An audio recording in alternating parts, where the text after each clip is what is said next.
উপস্থিতি, আসসালামু আলাইকুম। বক্তব্য নতুন করে দেওয়ার কিছু নাই।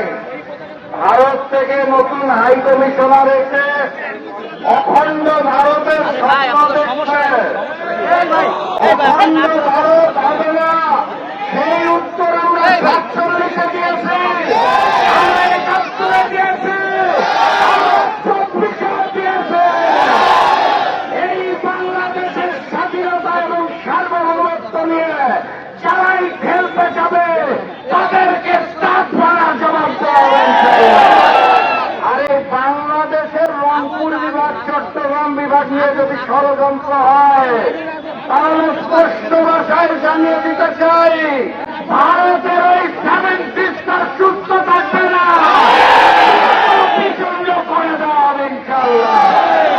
সংগ্রামী সাথী এবং বন্ধুগণ, আমার দেশের স্বরাষ্ট্রমন্ত্রী যিনি ভারতের মুখ্যমন্ত্রীর ভাষায় কথা বলেন, আমার দেশের প্রধানমন্ত্রী যিনি জবান ছুটাতে পারছেন না, সেই নতুন সরকারকে বলতে চাই, নত যেন পরে আসছে চালিয়ে আওয়ামী লীগ দিল্লিতে বানিয়েছে।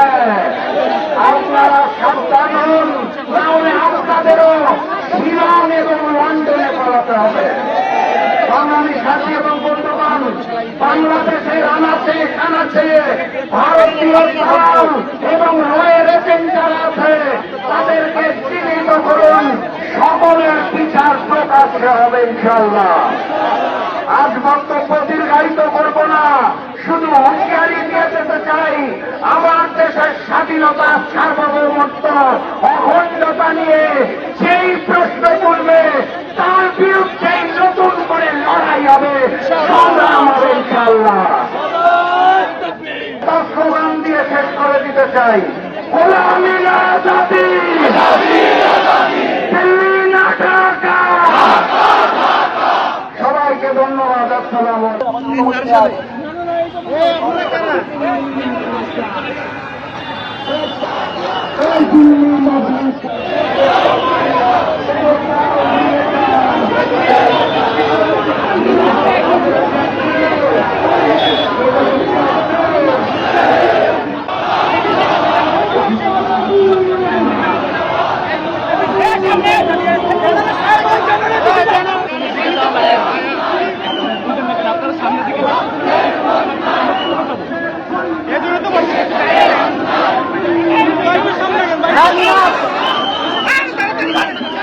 আমার বিশ্বাস, তোমার আমার চেতনা, তোমার আমার বিশ্বাস, নাম জুলাই হাতিয়া।